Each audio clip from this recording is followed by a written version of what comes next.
Unofficial মোবাইলের কথা শুনতে শুনতে শুনতে শুনতে কান ঝালাপালা হয়ে যাচ্ছে।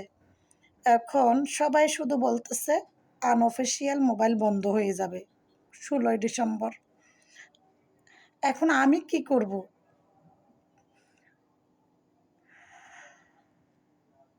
আমার মতো হাজার হাজার আনঅফিসিয়াল যারা মোবাইল কিনেছে আমারই মতো, তারা কি করবে? রিক্সা চালকরা অফিসিয়াল মোবাইল কোথায় পাবে? তারা কি করবে?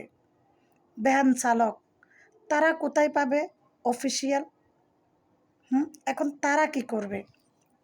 তারপর হচ্ছে যাইয়া এই আপনার কি বলে যে যারা মাটি কাটে, যারা রাজমিস্ত্রি কাজ করে, হ্যাঁ, তারা আনঅফিসিয়াল মোবাইল ইউজ না করে অফিসিয়াল মোবাইল কোত্থেকে ইউজ করবে?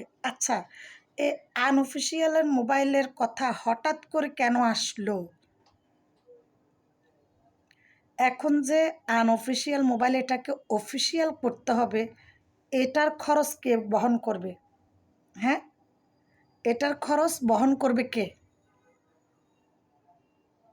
এত কথা না বলে এই আনঅফিসিয়াল মোবাইল বন্ধ করে দিলে আমাদের কোনো লস নেই। যারা বলতেছে আনঅফিসিয়াল মোবাইল বন্ধ হয়ে যাবে তাদেরই লস। এখন অফিসিয়াল মোবাইল খুঁজতে কে যাবে? আর অফিসিয়াল মোবাইল করার জন্য কে টাকা দিবে? এই আনঅফিসিয়াল মোবাইল অফিসিয়াল কে কিভাবে করবে আমি জানি না। তবে আমি যেমনে আছি তেমনে থাকবো। যদি ভবিষ্যতে মোবাইল কিনি হয়তো বা সেটাকে অফিসিয়াল দেখে কিনতে হবে, এটাই জানি।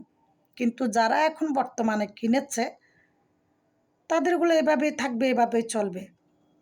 আপনারা যারা আনঅফিসিয়াল করে ডিক্লার দিতেছেন, আপনারা এটাই করতে পারবেন যে এখন থেকে আনঅফিসিয়াল মোবাইল আর কেউ কিনতে পারবে না।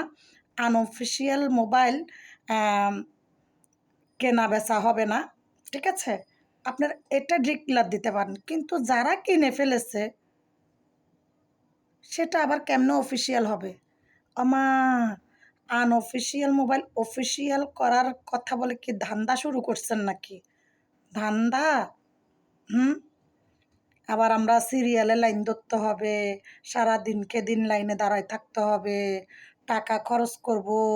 এই মোবাইলে আমি ভালো করে ভিডিও বানাইতে পারি না, মোবাইলটা একটু সস্তা। আমি এই মোবাইলে আবার টাকা খরচ করব। ওয়াল্লাহ, ওয়াল্লাহ এত ফেরা নিতে পারতেছি না, এত ফেরা নিতে পারতেছি না, মাফ করবেন। আমরা যারা আনঅফিসিয়াল মোবাইল কিনে ফেলেছি, আনঅফিসিয়াল থাকবে। ভবিষ্যতে যদি যারা নতুন মোবাইল কিনাকিনি করবে, আমরাও যদি কিনি তাহলে অফিসিয়াল কিনব। বর্তমান আনঅফিসিয়াল আছি, আনঅফিসিয়াল থাকবে আমাদেরটা।